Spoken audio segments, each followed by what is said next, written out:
GL Raya News. The following information has been officially announced by Ueno Zoo. My English pronunciation is poor, so please turn on the subtitles. This is an audio-only explanation. Since some people find audio easy to understand, I'm providing an audio explanation. There's no video of Annie. It has been 1 month since Annie arrived at the zoo, so we would like to share an update on her recent situation. As previously announced, her quarantine period ended on November 12th. At the same time, we began her meet and greet sessions with Gentaro through the bars. Initially, after her arrival, she ate very little and remained quite wary. However, as soon as the meet and greet with Gentaro began, her food intake gradually increased. She also appeared calmer when near Gentaro. At first, the meet and greets were only during the day through the bars.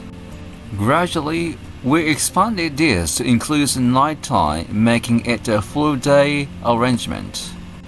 On the very first day of full-day meetings, we observed behaviors like there are two placing their paws together through the bars during the night.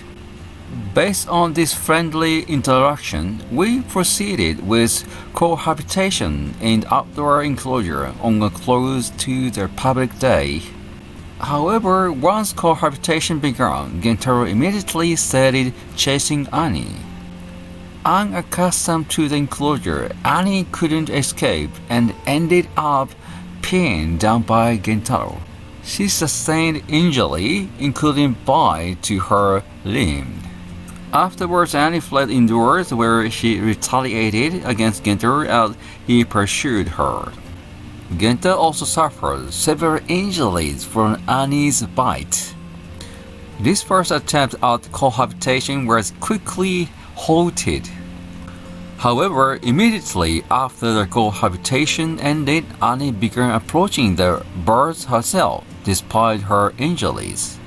She displayed behavior of observing Gentaro's movements through the bars and doors.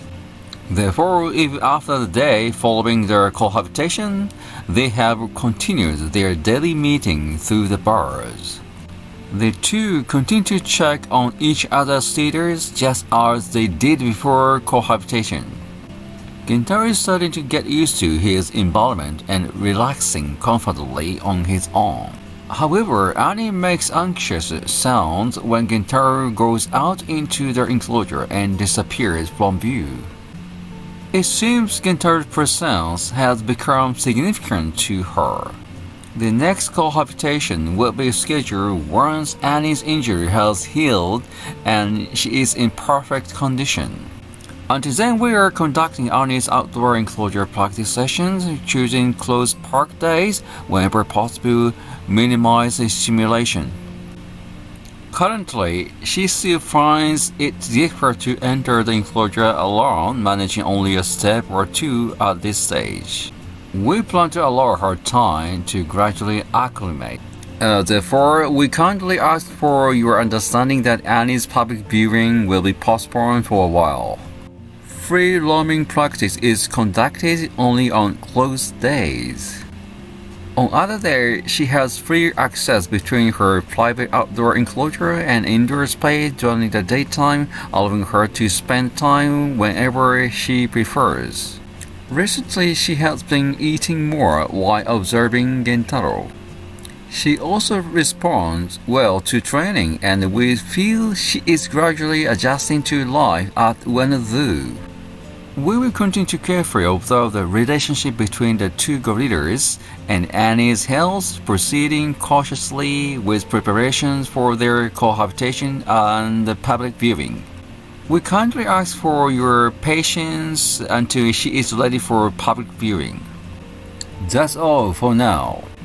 When Momotaro and Genki first met, they were also biting each other.